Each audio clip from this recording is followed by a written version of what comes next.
Hola, bienvenidos a este nuevo capítulo de entrevistas de Campus TV.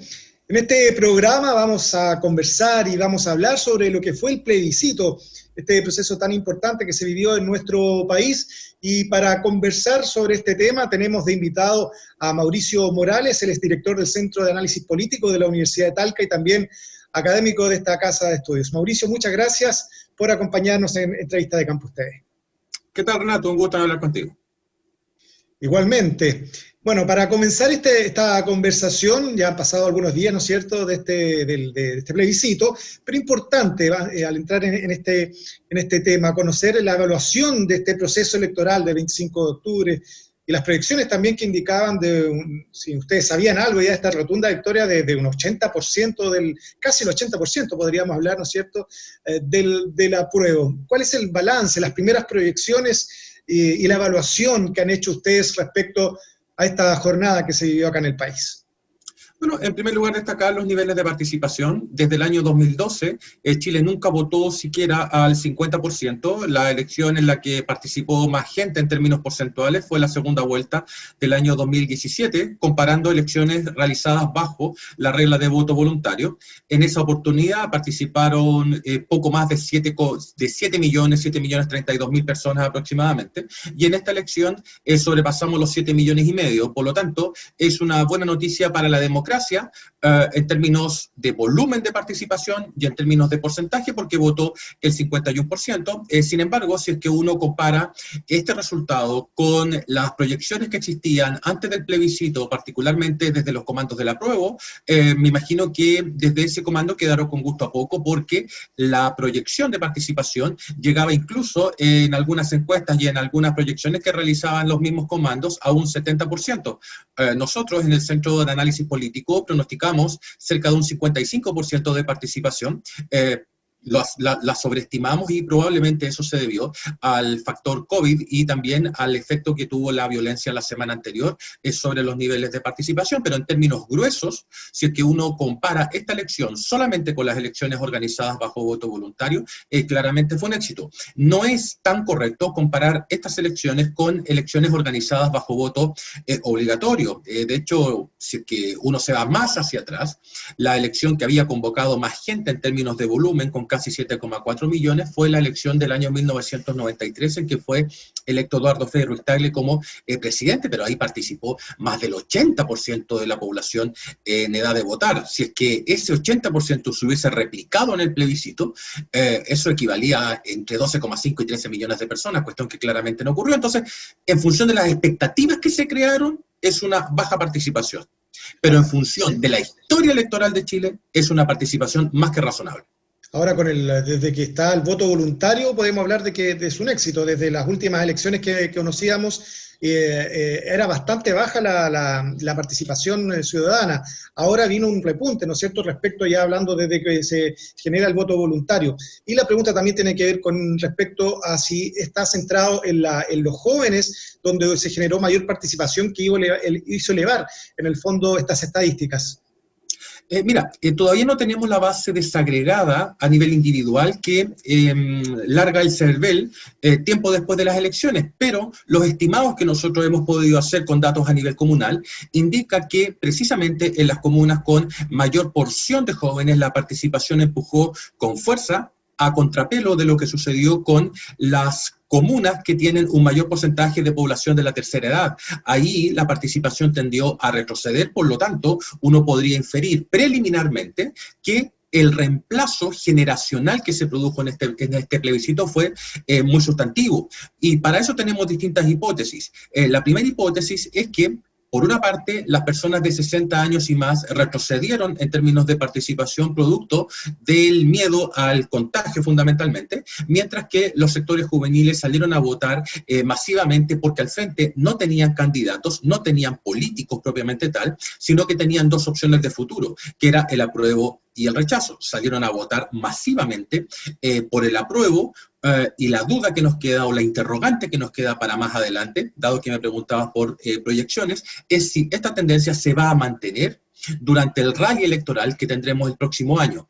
Porque la pregunta es, ¿los jóvenes salieron a votar más en este plebiscito porque se enfrentaban a opciones y van a votar menos cuando se enfrenten a figuras, a políticos o a candidatos? ¿O esto ya es parte de una tendencia que vamos a observar en el Chile del próximo año y que estamos en frente o a puertas de un recambio generacional muy significativo? Pero si la pregunta es si es que los jóvenes salieron a votar más y los adultos mayores salieron a votar menos, ambas preguntas tienen como respuesta un sí bastante rotundo.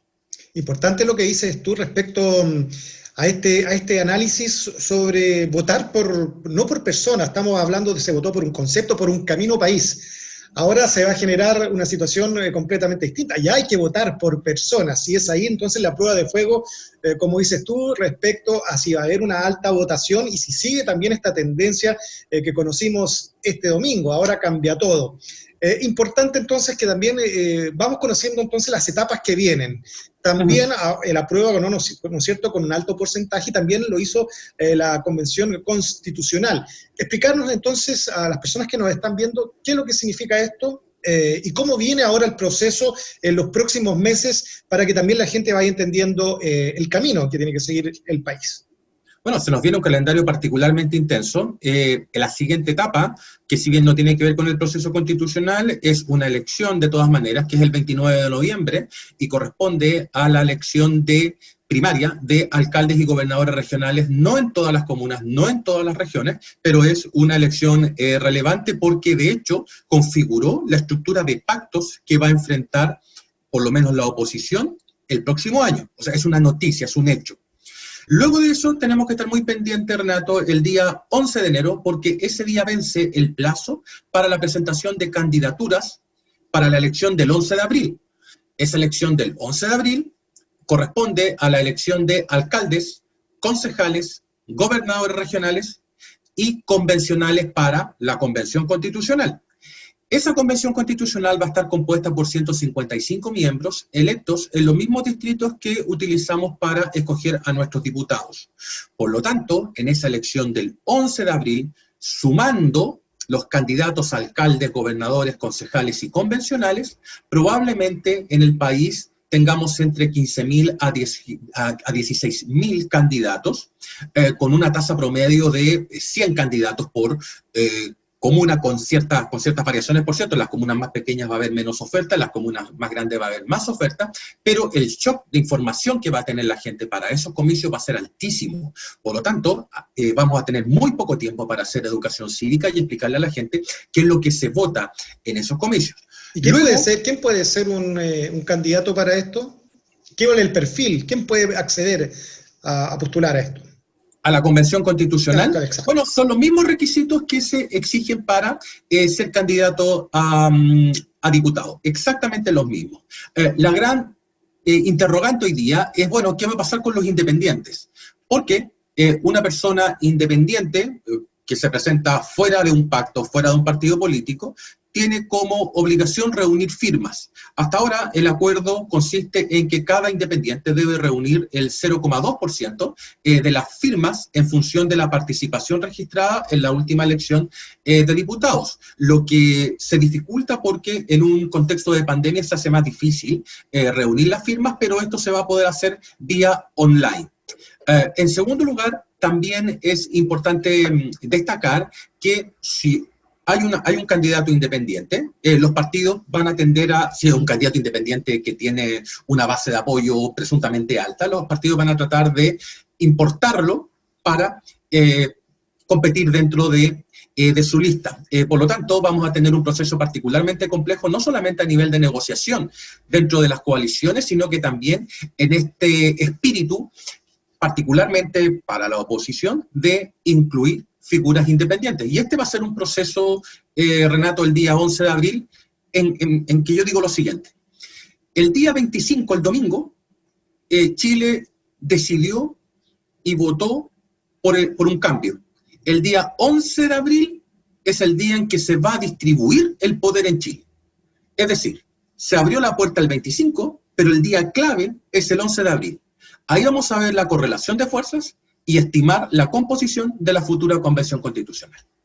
Importante, sobre todo cómo va a armar este mapa, y lo que dice también es clave hoy día, el tema político, los partidos políticos, el rol que hoy día juegan en todo este proceso, entendiendo que la gente también manifestó un poco ya estar totalmente en desacuerdo con el trabajo que ha hecho la política hoy día y quiere un poco algo más, ¿no es cierto? ¿Cuál es el rol hoy día de los partidos políticos para poder prepararse para este escenario y también tener los candidatos que ellos quieran incorporar para esta convención constitucional? Esta convención constitucional o la elección de la convención constitucional es la última oportunidad que tienen los partidos políticos actuales para salvarse de la debacle. Así de sencillo. ¿Por qué? Porque si es que pensamos, como decíamos en la respuesta anterior, que la ciudadanía fue a votar de manera más masiva en comparación con elecciones anteriores por opciones de futuro, pero si imaginamos que la gente no va a votar por opciones de futuro en la próxima convención, sino que va a votar por individuos, entonces los partidos se van a enfrentar al siguiente dilema. Por una parte, tienen a sus militantes y a sus políticos de carrera en la pole position para ir como candidatos a la convención. Y ya han sido políticos que se han dedicado a esto. Y por otra parte, tienen un mundo independiente que puede amenazar o chantajear en el buen sentido de la palabra, diciendo, bueno, si no me incluyen en la lista, yo voy como independiente y ustedes van a sufrir el castigo de la ciudadanía porque la ciudadanía va a votar por mí y no va a votar por ustedes. Entonces tienen dos opciones. O pierden representación y pierden votación al no incluirme, o me incluyen pero sacrifican a sus militantes históricos, no a todos, pero a algunos de ellos, con el fin de que tengamos las listas más diversas posibles. Y en ese dilema está la oposición, Renato, y déjame hacer el siguiente punto. La oposición ha dicho, bueno, tenemos que ir en una lista común. Eso es imposible. No caben todos juntos en una sola lista. Claro. Por lo tanto, lo más probable es que como mínimo se construyan 2 o 3 listas. Porque si no caben todos juntos en una sola lista, considerando solo militantes, menos va a ocurrir aquello si es que el espíritu es incorporar a los independientes. Para incorporar a los independientes tienes que abrir cupos, y para abrir cupos tienes que armar más listas. Entonces, el trade-off o el dilema es el siguiente. Lo que yo gane en diversidad, es decir, en incorporar independientes, lo voy a perder en el número de escaños que yo coseche. ¿Por qué? Porque estos sistemas electorales proporcionales premian a las listas que compiten unidas y castiga a aquellos que compiten divididos. Pero al competir divididos, yo tengo la opción de incorporar independientes. Es decir, como te decía, lo que gane en diversidad de incorporar muchos independientes en varias listas, lo voy a perder en representación. Y por al frente, la centroderecha se está sobando las manos porque ellos sí pueden competir en una sola lista porque son poquitos partidos. Y ahí está el gran problema que tiene hoy día la oposición. Y más, si sumamos a todo esto, el factor tiempo, queda muy poco para abril, y ahora, ¿cómo viene ese trabajo? Me imagino que va a ser muy intenso, ya deben estar muchos preparando estas estrategias. Bueno, el tema político, los partidos políticos, ¿no es cierto? Y también el trabajo que le queda a los independientes para poder sumar fuerza y tomar protagonismo al momento de ser un real candidato para participar en esta convención constitucional. ¿Cómo debería ser estos meses de preparación para que los candidatos sean una carta y una opción para que la gente diga, bueno, aquí está una opción y nos interesa? ¿Cómo tienen que posicionarse? ¿Cómo vendría a ser el escenario para mostrar lo que ellos quieren plantear o el trabajo que quieren hacer? Les queda muy poco tiempo. Como comentábamos recién, el día 29 de noviembre ya son las elecciones primarias de alcaldes y gobernadores regionales, después vienen las fiestas de fin de año, y el 11 de enero ya tienen que estar inscritos los candidatos. Por lo tanto, los partidos están contrarreloj porque tienen que tomar 3 decisiones básicas. La primera, como decíamos al principio, ¿cuántas listas van a armar? La segunda, ¿cuántos militantes van a incluir en sus listas? La tercera, ¿cuántos independientes van a ingresar en sus listas? Esos independientes desafortunadamente no van a ser personas comunes y corrientes, si uno lo piensa de manera cruda, sino que van a ser independientes con figuración pública que ahorren costos de campaña para los partidos. ¿Me explico? O sea, que ya se conozcan en el fondo, ya sean personas conocidas. Exacto. Ahí el partido se ahorra, por decirlo de alguna manera, el proceso formativo de un dirigente. que Claro. vienen de base y van avanzando y progresando en la vida partidaria, en las carreras políticas. En este caso, como es un independiente conocido, el partido se ahorra todo eso y coloca a una figura conocida, generando lo que la teoría conoce como atajo informacional.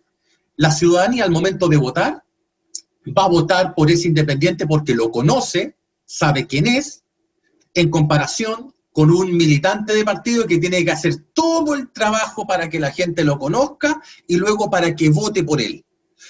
Por lo tanto, eso No hay tiempo, y no hay tiempo para eso. y no hay tiempo para eso, exactamente. Entonces, vamos a ver a los partidos tratando de ir tomando independientes de distintos lados, metiéndolos a la lista con el fin de producir lo que te decía recién, que es este atajo informacional, sobre todo pensando en que el 11 de abril vamos a tener una súper oferta de candidatos en todos los niveles de representación.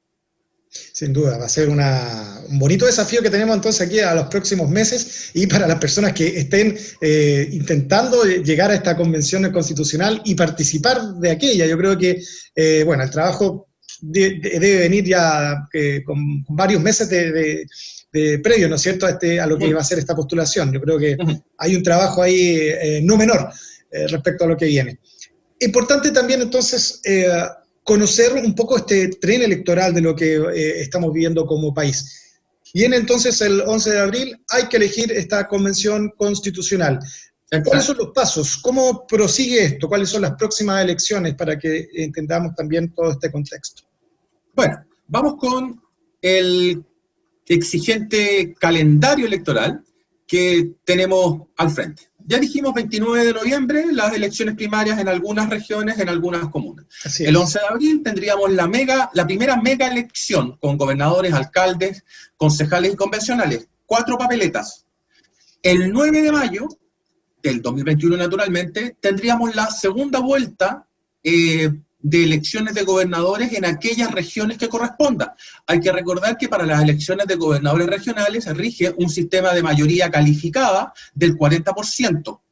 No es ni un sistema de mayoría relativa como el que se utiliza para alcaldes, ni un sistema de mayoría absoluta como el que se utiliza para las elecciones presidenciales. Acá el candidato que llegue al 40% y que obtenga la mayoría dentro de su región va a ser proclamado automáticamente. Si ninguno de los candidatos llega al 40%, se procede a una segunda vuelta entre las dos mayorías que salieron en la primera vuelta. El 4 de julio ya enfrentamos elecciones primarias presidenciales y parlamentarias de diputados y senadores, aunque esto último no es muy usual. El 21 de noviembre tendríamos la segunda mega elección a nivel de autoridades nacionales, pero también regionales, presidente, diputados, senadores y consejeros regionales. El 19 de diciembre tendríamos la segunda vuelta presidencial y en agosto, septiembre del año 2022, tendríamos el plebiscito ratificatorio o el plebiscito de salida de la nueva Constitución. Por lo tanto, el calendario es sumamente exigente. Nunca antes en Chile elegimos tantas autoridades en tan poco tiempo, lo que implica un desafío para el CERVEL, que déjame decir que es una institución espectacular y un ejemplo a nivel mundial lo que tenemos con nuestro servicio electoral. Es un desafío para los partidos políticos respecto a informar a la ciudadanía de sus candidaturas y de su oferta programática. Es un desafío para los ciudadanos el hecho de informarse y salir a votar oportunamente. Es un desafío para los vocales de mesa, que van a tener que contar no 2 votos, sino que 4 votos en cada una de las elecciones nacionales, y es un desafío para el gobierno respecto a garantizar un proceso limpio, abierto, transparente, informado, competitivo y con resultados claros y abiertos para la ciudadanía. Por lo menos ya este primer paso se vio que fue así, un proceso limpio, sin violencia, algo muy puntual que vimos por ahí, ¿no es cierto?, en algunos sectores, pero en general fue un buen desarrollo de este inicio, de todo este proceso, que, como dices tú, bueno, viene al final con un proceso bastante largo y que recién hay que después definir si vamos a estar de acuerdo con la Constitución que se redacta, que ese es otro punto. Me imagino sí. Ahí bueno, si no se generara una aprobación de esto, se vuelve a quedarse con la Constitución que hay actualmente. Sería un proceso bastante largo y, bueno, me imagino que con el 80% del apruebo todos van a buscar, ¿no es cierto?, la mejor alternativa para que generalmente ahí este plebiscito ratificatorio sea efectivo y se concrete y demos el paso, como se dice. Claro, hay que subrayar que el plebiscito ratificatorio va a tener voto obligatorio. Eso es importante también decirlo, sí. Sí, es muy importante porque no es lo mismo tener en las urnas a 7,5 millones que tener a 14,8 millones, y en esa fecha ya vamos a haber sobrepasado los 15 millones de chilenos habilitados para votar. Por eso te decía que el desafío es enorme el que se nos viene. Y claro, lo que tú decías también es correcto. Si es que en ese plebiscito ratificatorio se llegara a ganar el rechazo, cuestión que hoy día se ve poco probable, claro, volveríamos a la Constitución del 80, la Constitución actual, y habrá que tomar el camino reformista, pero uno confía, y todos creo que todos confiamos, en que la Convención Constitucional va a hacer un buen trabajo y producto de la regla de los 2/3 se va a proceder a buscar los acuerdos mínimos con el fin de que sea una Constitución suficientemente representativa. Perfecto. Para ir cerrando, hay un análisis también que va mucho más allá, que tiene que ver con lo que ha hecho la gente, de volver a encantarse con estos procesos, ir a votar. Todo este tren electoral que se nos viene también podría ser un incentivo para que la gente también vuelva a las urnas y vuelva a votar, ¿no es cierto? Eso es lo que esperamos. Como planteábamos al principio, la gran incógnita es si este proceso electoral que vivimos el domingo es la excepción o va a ser la regla durante el próximo año. Es decir, el hecho que hayan salido a votar masivamente por opciones, ¿se va a reproducir el próximo año cuando llegue el minuto de votar por candidatos? ¿O vamos a volver al escenario que teníamos en las elecciones municipales del año 2016, por ejemplo, donde votó solamente el 35% del padrón? Y lo segundo, que creo que no lo señalamos, pero me gustaría reforzarlo ahora, fue el acortamiento en las brechas de clase respecto a la participación electoral. Las comunas urbano-populares acortaron la brecha de participación respecto a las comunas más ricas del país. Por ejemplo, en la región metropolitana, comunas como La Pintana y Puente Alto aumentaron en cerca de 14 puntos porcentuales su participación comparado con la segunda vuelta del año 2017. Es cierto, las comunas más ricas siguen votando más, pero ya la ventaja no es de 30 puntos, sino que fue de solamente 10 puntos comparando 2017 con 2020. Por lo tanto, raya para la suma, si es que este proceso de incorporación de los sectores populares sigue en marcha, va a ser una muy buena noticia para la democracia. Si es que no sucede aquello, vamos a seguir con la máxima de que a participación desigual, representación desigual. Es decir, volveríamos a foca cero. Esperemos que no sea así, pero eso depende de los partidos políticos y también de la oferta que le puedan presentar a la ciudadanía. Así es, son indicadores así que dan esperanza de que la democracia debería funcionar de manera óptima y que este país está en las condiciones de poder generar estos procesos de manera normal, que también ha sido destacado a nivel mundial, hay que decirlo. Lo que ocurrió el domingo salió en todos los medios, ¿no es cierto?, del mundo, y se valora el proceso que se ha hecho acá como país y con el orden también que se merece la institución, ¿no es cierto?, nuestro país, y que quiere mejorar, ¿no es cierto?, las condiciones para Chile. Así que, bueno, vamos a estar atentos a lo que sigue. Es un proceso largo, seguramente lo vamos a estar contactando en próximas oportunidades, porque tenemos para rato, ¿no es cierto?, y hay que estar atentos a cómo se va a ir generando, cómo se va a ir desarrollando todo este proceso. Bueno, te agradezco muchísimo la entrevista. Ojalá esto se mantenga el próximo año, es lo que todos pensamos de manera positiva que pueda ocurrir. Bueno, y si no ocurre, habrá que seguir haciendo los esfuerzos para que estas brechas de clase, que por lo menos en lo personal me preocupan muchísimo, puedan acortarse, y que vuelvan a votar los segmentos rurales, porque los segmentos rurales, las comunas rurales en esta oportunidad, votaron menos en comparación con las comunas urbanas, y el ideal en toda democracia es que no existan desequilibrios ni territoriales, ni por composición etaria, ni por composición socioeconómica, ni por composición por género. El ideal es que las personas participen de manera más o menos homogénea, es el ideal democrático. Sabemos que nunca va a ser así, pero por lo menos podemos trabajar en esa dirección. Perfecto. Muchas gracias, Mauricio, por todos estos antecedentes que son sumamente importantes en este tiempo que vive el país, que también necesita aclarar muchos conceptos y que hoy día son necesarios entenderlos. Así que muchas gracias por estar junto a nosotros. Muchas gracias a ti, Renato. Un abrazo. Abrazos también. Hemos conversado con Mauricio Morales, director del Centro de Análisis Político de la Universidad de Talca, también académico de esta casa de estudios. Nos vamos a separar brevemente, vamos a seguir hablando sobre este tema, espérenos solo unos segundos, ya volvemos.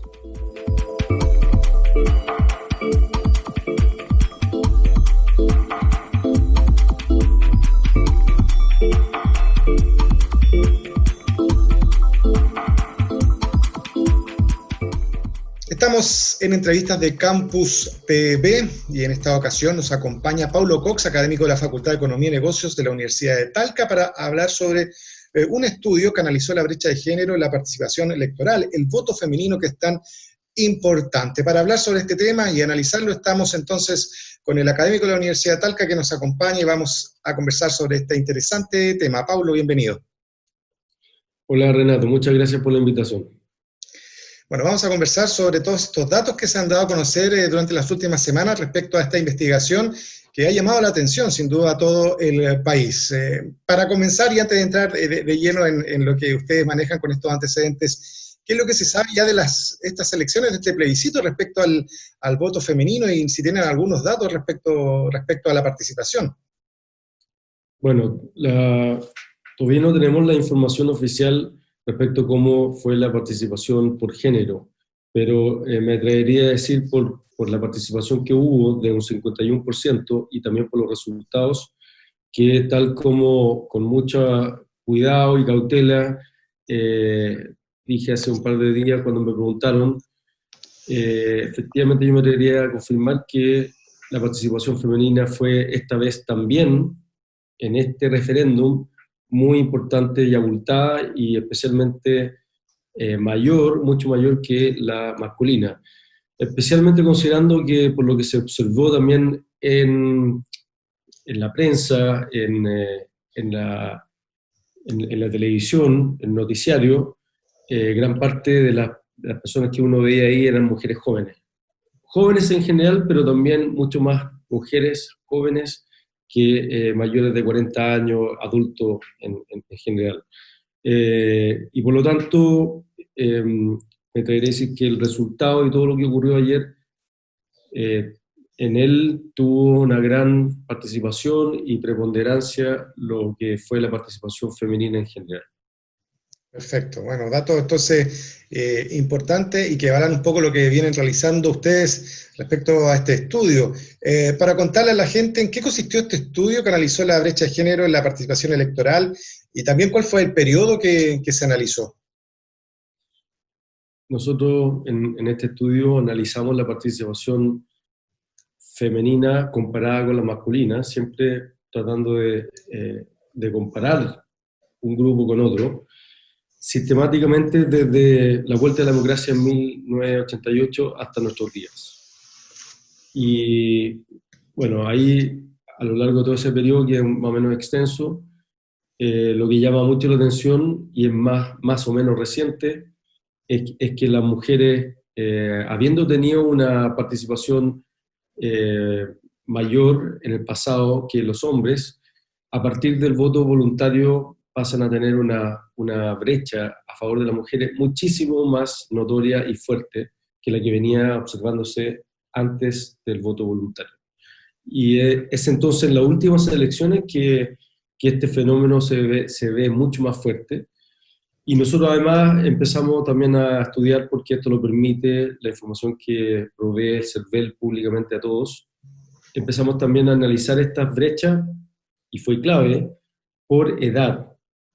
Nos dimos cuenta al mirar los datos que la brecha no es similar a lo largo de todos los grupos etarios, sino que va cambiando bastante, y lo más significativo, la brecha más fuerte se observa entre las personas menores de 40 años, entre 18 y 40 años, se produce la mayor brecha en favor de las mujeres vis a vis los hombres, entre otras cosas. Claro.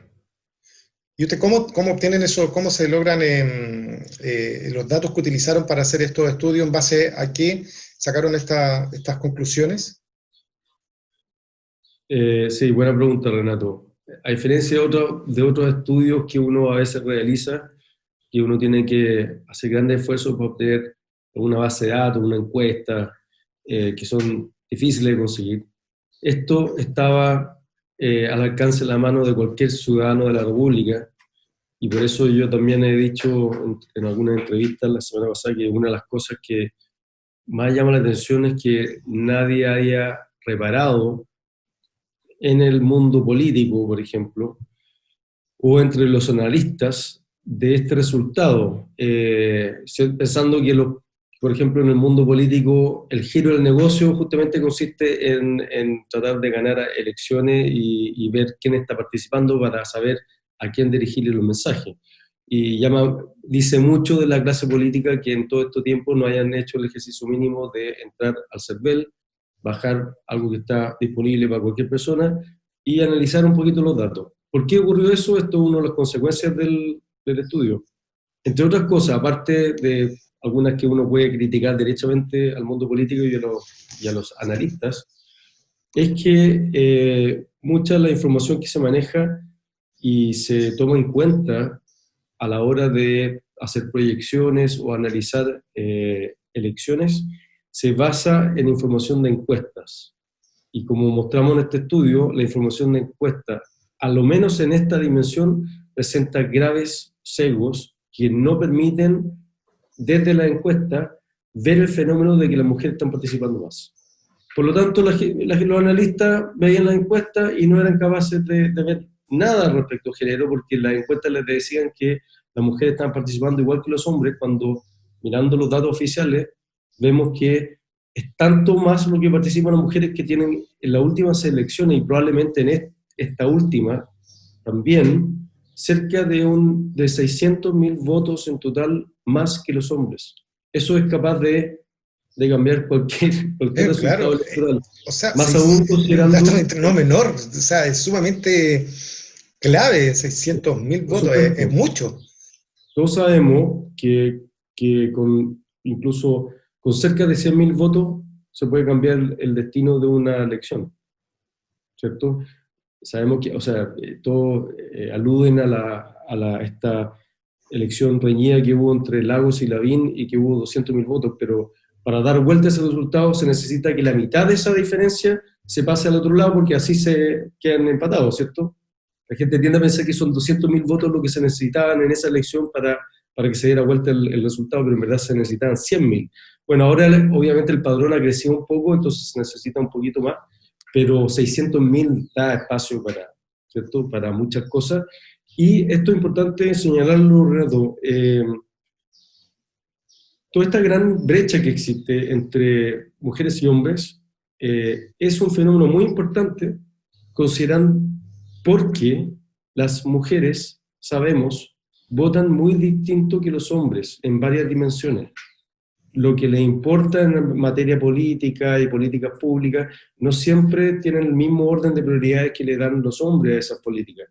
En términos de candidatos, las mujeres tienden a apoyar más candidatas mujeres que a hombres. Entonces, votan distinto, y como votan distinto, entonces el fenómeno no es menor, porque si estadísticamente las mujeres votan igual que los hombres, esta brecha sería curioso, sería interesante, oye, son más activas y todo, pero al ser votantes diferentes, con preferencias distintas, quiere decir que los resultados electorales van a estar determinados en gran medida por la brecha. Mira. Y ahora, estos datos de lo que se manejan acá en estos estudios, es que las encuestas de opinión no evidenciaban esta brecha, porque este es un dato que estamos conociendo ahora y que sin duda ha sorprendido a muchos, sobre todo a los que tienen que ver con este ámbito, ¿no es cierto? ¿No había algo que evidenciara entonces este tema de las encuestas que se hacían al momento de una elección? Que alguien lo haya detectado antes. Nosotros con otro coautor, con Alejandro Corbalán de la Universidad de Chile, hace un tiempo atrás, para un trabajo de una tesista, una alumna, Consuelo Hernández, hicimos un trabajo que estábamos analizando el sobrereporte en las encuestas sobre la declaración que hacen las personas de si fueron a votar o no en la última elección. Y entonces, solamente explicar una cosa metodológica. Sobre el reporte de ir a votar o no, quiere decir que en la medida en la que las personas reportan haber ido a votar cuando en verdad no fueron a votar. ¿Ya? Y nosotros estamos investigando eso, esto fue hace unos varios años atrás, y descubrimos en esa investigación, y ahora en la investigación con el profesor Morales profundizamos en eso y volvimos a corroborar que se presentaba este problema. Las mujeres, perdón, mejor ponerlo desde el punto de vista de los hombres sobrereportan su participación electoral mucho más que las mujeres, sistemáticamente. O sea, tienden a decir que fueron a votar cuando no lo hicieron. Eso, mentir, en el fondo, buen chileno, los hombres mienten más sobre su participación electoral que las mujeres sistemáticamente. Y por lo tanto, en la encuesta, aunque las mujeres estén participando más y están diciendo, sí, yo participo, es tanto lo que sobrereportan los hombres que no se ve en la encuesta porque si uno usa los datos y están mintiendo su participación electoral, parece que estuvieran empatados. Pero no es así. Y eso lo vimos hace un par de años en esa investigación, y ahora con Mauricio, profesor Morales, lo volvimos a investigar y agregamos más información porque por supuesto, había actualización de alguna encuesta y sistemáticamente seguía produciéndose lo mismo. O sea, la tendencia de que los hombres sobrereportan su participación mucho más que las mujeres.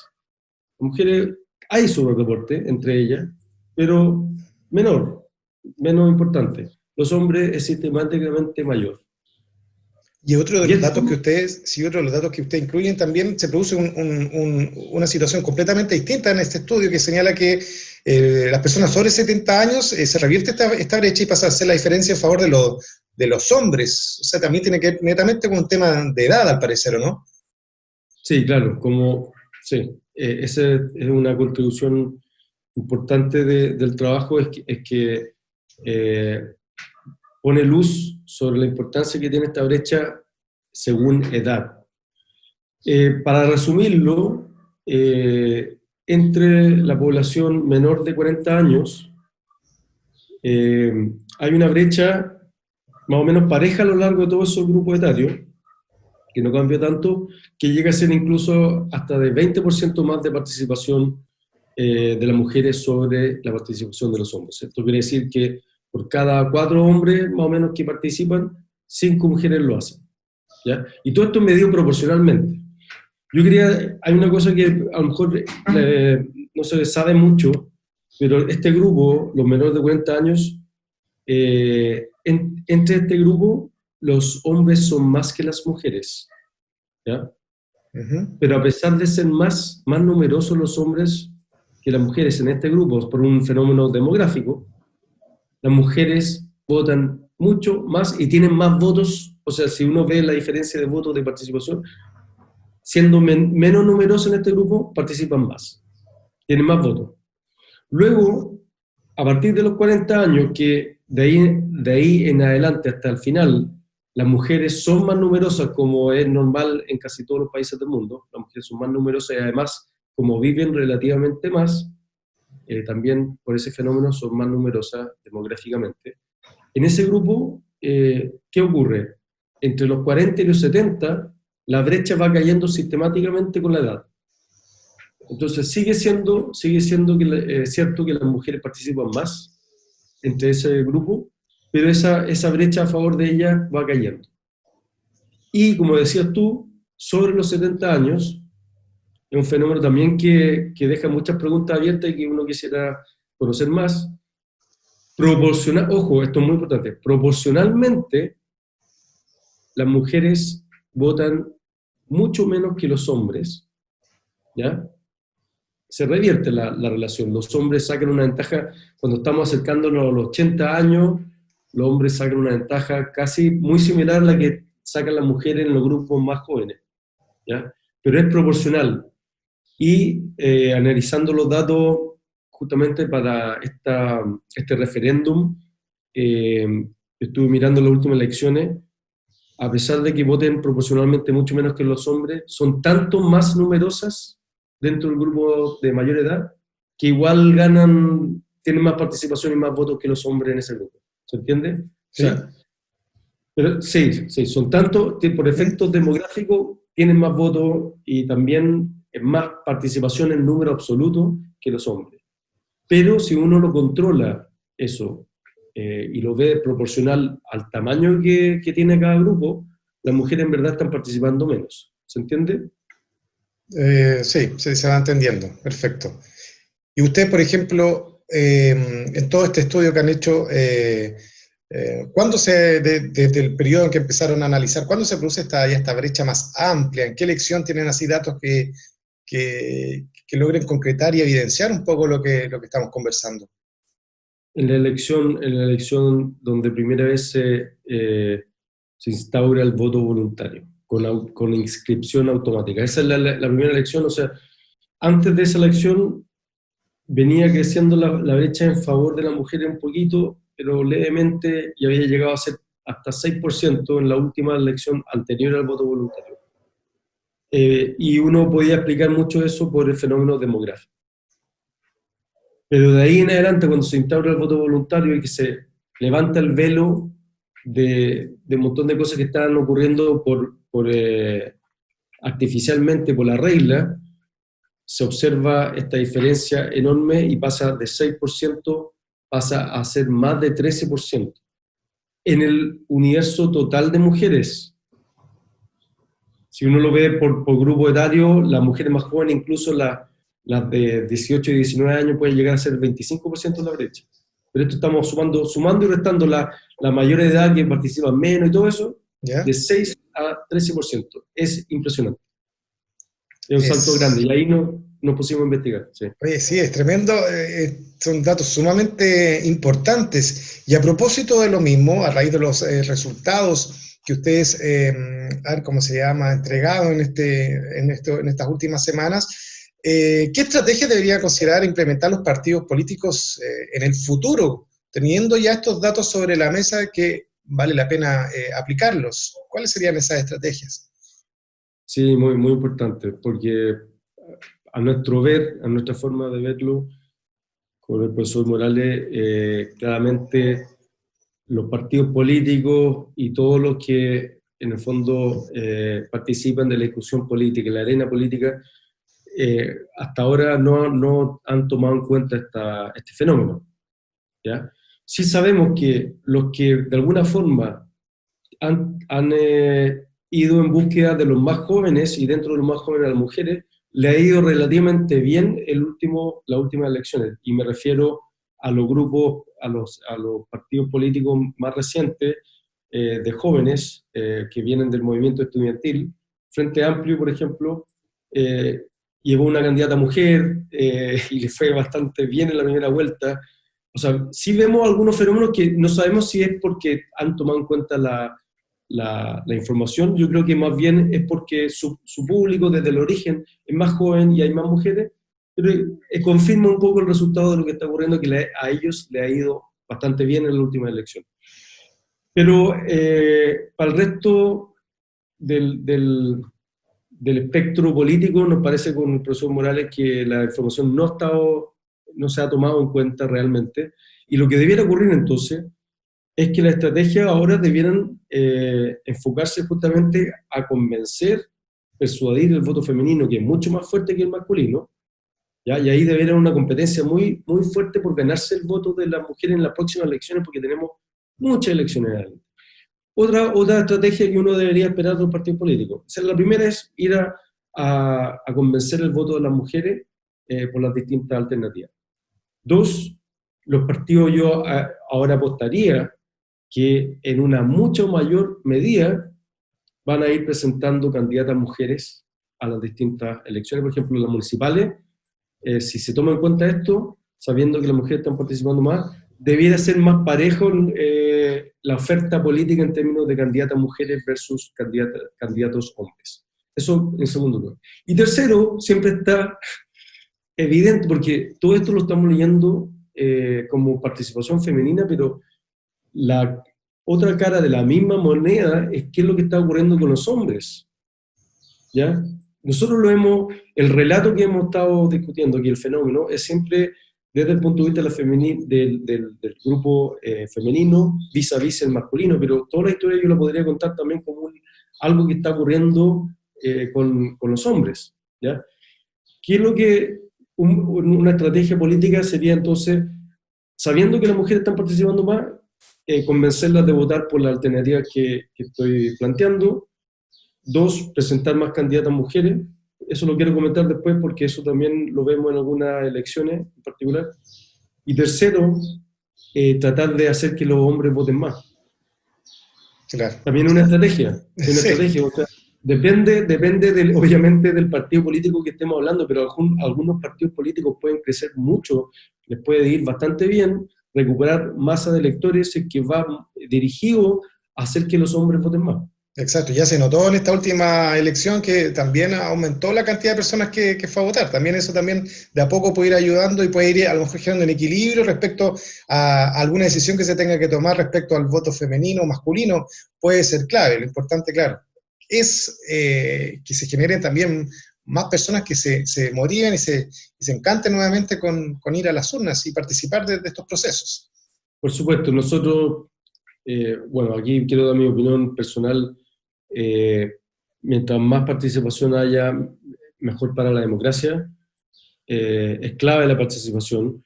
Esto que estamos observando aquí, que algo que revela, por supuesto, algo positivo de las mujeres que están más activas relativamente que los hombres, igual se produce porque tenemos una regla de voto voluntario que a veces tiene los riesgos de que a nivel de los votantes que estén votando no representen efectivamente la sociedad como es, porque la sociedad está conformada en casi un 50% de hombres, 50% de mujeres, pero estamos viendo que la masa de votantes, las mujeres están sobre representadas y los hombres están subrepresentados.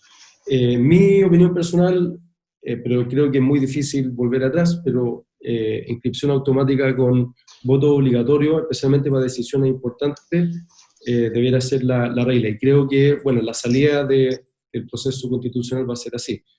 Pero no olvidar que este sesgo o brecha en favor de las mujeres se produce porque la participación es baja. Ya. Y ojalá mejore. Uh-huh. Ya, el referéndum, yo observé los datos, referéndum, que ojo, no es cualquier elección, yo creo que, o sea, no tiene ni precedente, incluso desde el punto de vista de la historia de la humanidad. Son pocas las democracias que hacen un ejercicio de este tipo para cambiar su constitución. Muchas democracias usan otros canales, otros mecanismos. Y nosotros, que en la historia de la República de Chile, tal vez está el primer ejercicio de democracia directa tan potente para cambiar una constitución, no se puede comparar con cualquier otra elección. Pero también, menos todavía, si que además, por primera vez en nuestra historia, estamos votando en medio de una pandemia. ¿Ya? Entonces, el 51% es bajo, no es muy distinto al que veníamos observando en las elecciones pasadas. Es bajo comparado, si uno lo compara además con la importancia que tiene la elección.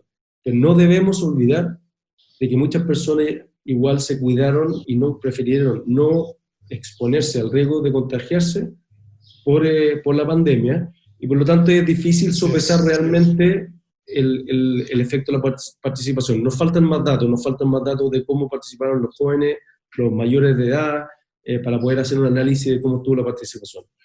Considerando la pandemia, la participación fue buena, pero considerando que es un referéndum único en la historia de Chile, tal vez 50% de la población del padrón de las personas con derecho a votar, uno puede también desde algunos puntos de vista decir, pucha, igual sigue siendo baja.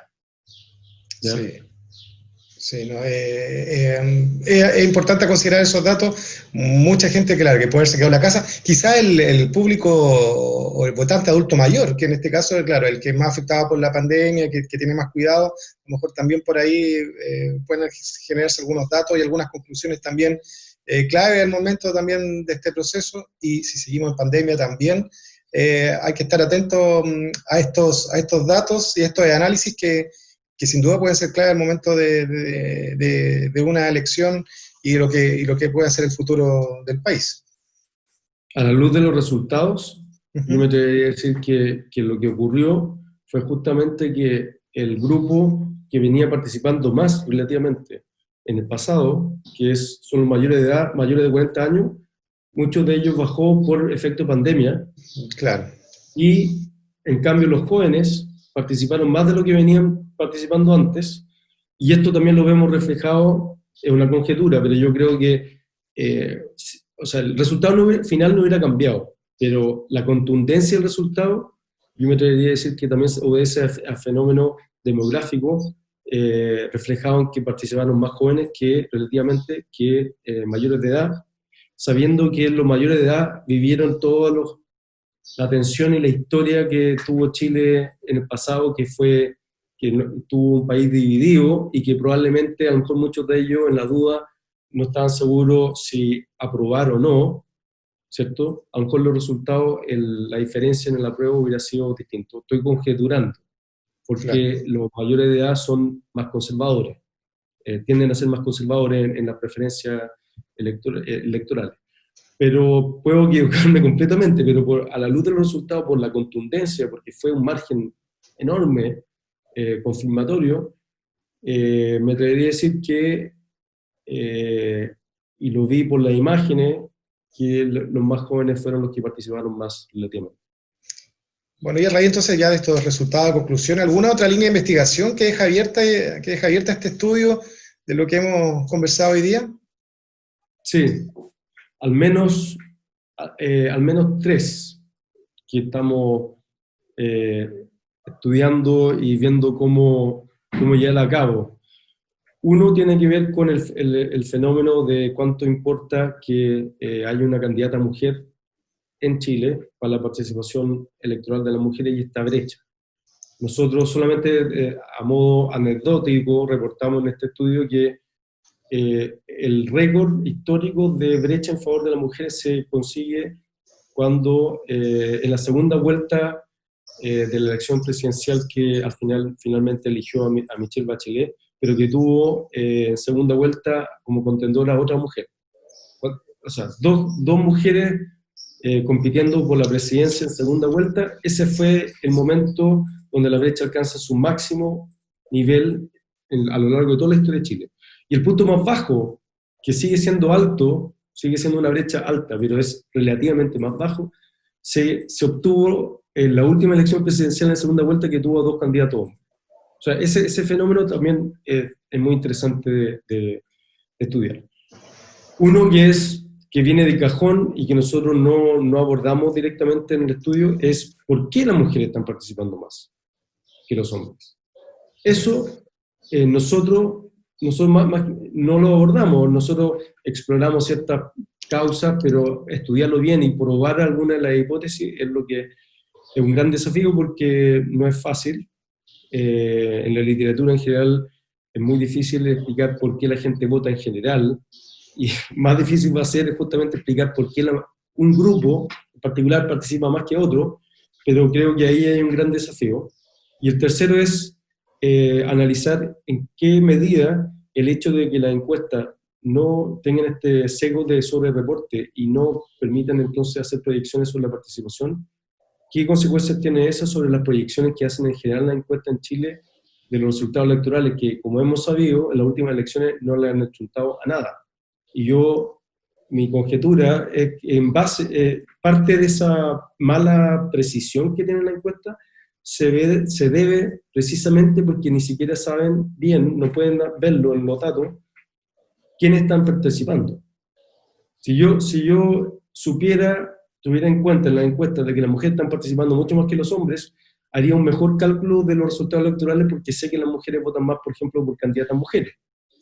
Claro. Por ejemplo, Beatriz Sánchez, todos nos acordamos que en la primera vuelta de la encuesta subestimaron los votos que iba a sacar Beatriz Sánchez. Yo ahora, con todo lo que sabemos de este fenómeno, yo habría corregido ciertas predicciones justamente tomando en cuenta de que las mujeres están participando más, especialmente las más jóvenes. Y a lo mejor habría estado más cerca de lo que efectivamente obtuvo Beatriz Sánchez. Sí, sin duda. Como de ejemplo. Con esas tres cosas ya teníamos harto para investigar.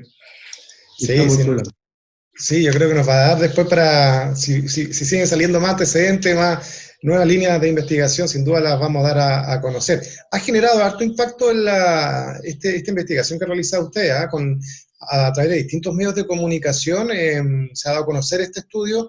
Yo creo que ha generado un gran impacto. Estos antecedentes van a ser, sin duda, recogidos por muchos partidos políticos para tomar líneas de acción al respecto. ¿Qué les parece a ustedes también cómo han recibido todo esta reacción de la gente y de los medios de comunicación también que han tomado este estudio y que ha dado que hablar? Hay que decirlo, en esta última semana ha sido tema de los medios de comunicación, en los diarios han estado ahí. Y también, bueno, felicitarlos por este trabajo que lo ha llevado también a que sea un tema hoy día que está en carpeta. Sí, bueno, me parece bien que finalmente se tenga en cuenta esta información que es clave y ha habido efectivamente se ha difundido bastante en los medios justamente este fenómeno y los resultados de esta investigación. Por supuesto que ha sido positivo para el estudio mismo y para nosotros, pero debo decir también que esto ya habíamos tratado de alguna forma difundir alguna parte de los resultados hace cerca de 2 años. ¿Ya? Atrás. ¿Y qué pasó? Bueno, yo creo que simplemente no había una elección cercana. Un contexto El contexto naturalmente hace que la atención se vuelque un poco más a este tipo de temas, y justamente yo hubiera esperado que un poco antes, pero bueno, fue la última semana antes del referéndum, y bueno, de todas maneras, como vienen tantas elecciones, yo creo que ahora sí, para las otras elecciones, la arena política, los partidos, todo debieron ya tomarlo en cuenta por la difusión justamente que tuvo esta vez. Y vamos a ver, yo no me sorprendería que empiecen a observarse cambios justamente en la estrategia y en la oferta política, y con ello también en el resultado y en la participación. Sí, no, sin duda. Claro, tiene que ver mucho con el contexto también en que se va a conocer esta investigación. Claro, como dices, hace 2 años atrás, claro, a lo mejor no tenía fuerza este tema, o quizás, claro, fue el elemento de este plebiscito que le dio como mucho más contundencia y que permitió que hoy día también se dieran a conocer a través de los distintos medios del país. Pero lo importante es que el estudio ya está ahí, ha sido dado a conocer con éxito y la gente lo conoce. Y importante también el trabajo que ustedes hacen, así que también felicitaciones por todo este aporte que han entregado también a la historia del país y algo que tan importante como es el voto femenino. Sí, muchas gracias, Renato. No, muy bien, muchas gracias por compartir con nosotros este importante estudio, este análisis que se hizo también durante mucho tiempo y que ya hemos conocido a través de este programa. Paulo, muchas gracias entonces por estar con nosotros en este capítulo de Entrevistas Campus TV. Muchas gracias, Renato, por la invitación. Que estés bien. Igualmente. Hemos conversado con Paulo Cox, académico de la Facultad de Economía y Negocios de la Universidad de Talca. Y así ya colocamos fin a esta edición de Entrevistas de Campus TV. Muchas gracias por estar junto a nosotros y sigan en compañía de nuestro canal.